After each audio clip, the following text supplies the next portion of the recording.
ఆపదామపహర్తారం దాతారం సర్వసంపదాం లోకాభిరామం శ్రీరామం భూయో భూయో నమామ్యహం.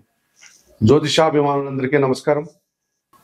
2025 జూన్ మాసంలో ద్వాదశ రాశుల వారికి మాస ఫలితాలు.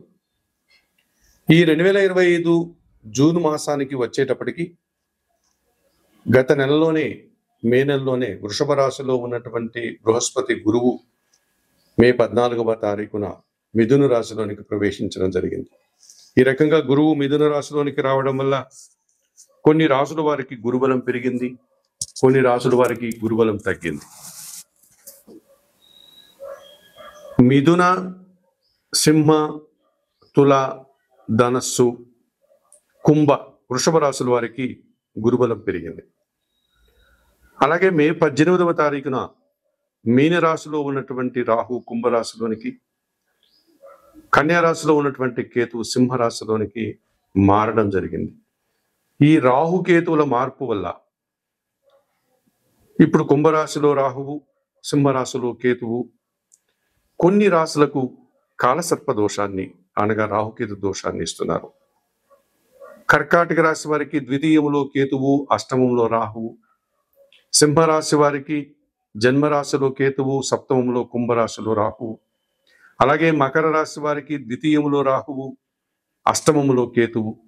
కుంభరాశి వారికి జన్మరాశిలో రాహువు, సప్తమములో సింహరాశిలో కేతువు.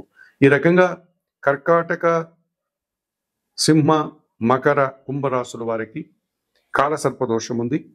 అందులో కూడా సింహ, కుంభరాశుల వారికి ప్రబల కాలసర్పదోషం కనిపిస్తోంది. ఈ జూన్ మాసంలో రవి వృషభ, మిథున రాశుల్లో సంచరిస్తున్నాడు. కుజుడు కర్కాటక, సింహ రాశుల్లో సంచరిస్తున్నాడు. బుధుడు వృషభ, మిథున రాశుల్లో సంచరిస్తున్నాడు. గురువు మిథున రాశిలోనే ఈ నెలంతా ఉంటాడు. శుక్రుడు వృషభ రాశిలో ఈ నెలంతా సంచరిస్తాడు. శని భగవానుడు ఒంటరిగా మీన రాశిలో ఉన్నాడు. షష్టగ్రహ కూటమి తర్వాత శుక్ర, శని, రాహువులు మీనరాశిలో ఉండేటువంటి వారు.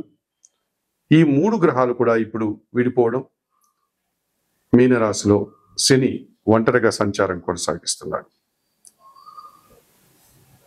ఇటువంటి గ్రహ పరిస్థితుల దృష్ట్యా జూన్ మాసంలో ఈ కాలసర్పదోషం, గురువు మార్పు, ఈ కారణాల చేత ఒక వైవిధ్యమైనటువంటి ఫలితాలు ద్వాదశ రాశుల మీద పడుతున్నాయి. వాటి ప్రభావం అధికంగా కనిపిస్తోంది. ఇప్పుడు 12 రాశుల్లో 2025 జూన్ నెలలో సింహరాశి వారి యొక్క మాస ఫలితాలు. ఈ సింహరాశి వారికి జన్మరాశ్యాధిపతి అయినటువంటి సూర్య భగవానుడు ఈ నెలంతా దశమ లాభభావాల్లో అనగా వృషభ, మిథున రాశుల్లో సంచరించడం చేత రాజకీయ నాయకులకి నూతన అవకాశాలు కానీ, మంత్రి పదవులు కానీ రావడానికి అవకాశం కనిపిస్తుంది. ప్రభుత్వ ఉద్యోగాలు ఆశించే వారికి అనుకూల వాతావరణం ఉంది. నూతన ఉద్యోగాలు ప్రయత్నం చేసే వారికి నూతన ఉద్యోగ ప్రాప్తి కనిపిస్తుంది. ఉన్న ఉద్యోగంలో పదోన్నతులు కనిపిస్తున్నాయి. తండ్రి నుంచి, ప్రభుత్వం నుంచి పూర్తి సహకారాన్ని, సహాయాన్ని పొందగలుగుతారు. ద్వితీయ లాభాధిపతి అయినటువంటి బుధుడు ఈ నెలంతా కూడా లాభములో మిథున రాశిలో సంచరిస్తున్నాడు కనుక మీ మాటకు విలువ పెరుగుతుంది, స్థిరాస్తుల యొక్క ఆదాయం పెరుగుతుంది, విద్యారంగంలో మంచి లాభాలు అందుకుంటారు, పరీక్షల్లో మంచి విజయ ఫలితాలను పొందగలుగుతారు. పంచమ అష్టమాధిపతి అయినటువంటి గురువు ఈ నెలంతా లాభములో మిథున రాశిలోనే సంచరించడం వల్ల మీ ఆలోచనలో చాలా వరకు కార్యరూపం దాలుస్తుంది. సంతానము అభివృద్ధి పథంలో ముందుకు వెళ్తుంది. ఆకస్మికంగా మంచి ఆదాయాన్ని అందుకుంటారు. విద్యారంగంలో మంచి ఫలితాలు అందుకుంటారు. సమాజంలో గుర్తింపును పొందగలుగుతారు. మరి సింహరాశి వారికి 2025 జూన్ మాసంలో రవి, బుధ, గురువులు ప్రధానమైనటువంటి 3 గ్రహాలు అనుకూలంగా సంచరిస్తున్నాయి. అలాగే చతుర్థ భాగ్యాధిపతి అయినటువంటి కుజుడు ఈ నెలంతా జన్మరాశిలో, సింహరాశిలో సంచరించడం వల్ల కుటుంబంలో అశాంతికి అవకాశం ఉంది. కుటుంబంలో కలహాలకు అవకాశం ఉంది. తండ్రితో గొడవపడే సూచన కనిపిస్తుంది. భూవాహన సమస్యలు చుట్టుముట్టేటువంటి వాతావరణం ఉంది. తృతీయ దశమాధిపతి అయినటువంటి శుక్రుడు దశమంలో వృషభ రాశిలో సంచరిస్తున్నాడు ఈ నెలంతా కూడా.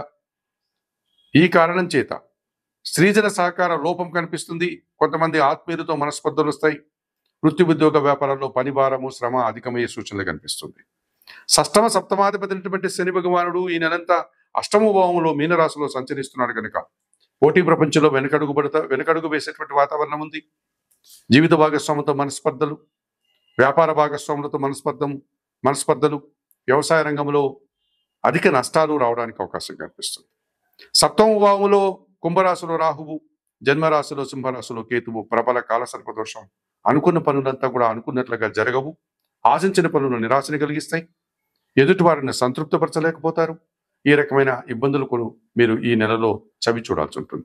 మరి 2025 జూన్ మాసానికి గాను సింహరాశి వారు సప్తమ రాహువు, జన్మరాశిలో కేతువు ఈ కాలసర్పదోషాన్ని, ప్రబల కాలసర్పదోషాన్ని తొలగించుకోవడం కోసం తిరుపతి పుణ్యక్షేత్రానికి సమీపంలో ఉన్నటువంటి శ్రీకాళహస్తీశ్వర ఆలయానికి వెళ్ళి అక్కడ అందుబాటులో ఉండే రాహుకేతు పూజలు నిర్వర్తించుకోండి.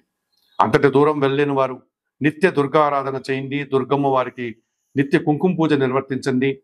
మినుములను దానం చేయండి. అలాగే స్వయంగా నిత్య గణపతి ఆరాధన చేయండి. గణపతి స్వామికి గరికమాలను సమర్పించండి. ధూపదీప నైవేద్యాలతో సోమవారిని ఆరాధించి గణేశాష్టకం చదువుకోండి.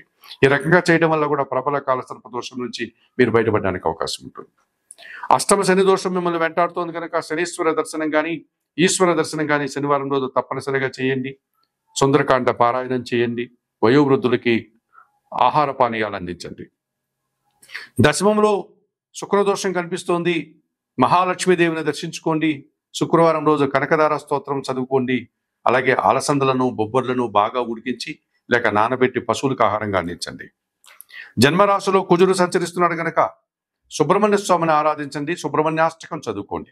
2025 జూన్ మాసానికి గాను సింహరాశి వారు చెప్పిన విషయాలన్నీ స్వీకరిస్తూ పరిహారాలు పాటిస్తూ ఆయురారోగ్యాలతో ఆర్థిక అభివృద్ధిని పొందాలని మనస్ఫూర్తిగా కోరుకుంటూ సర్వే జనా సుఖినో భవంతు.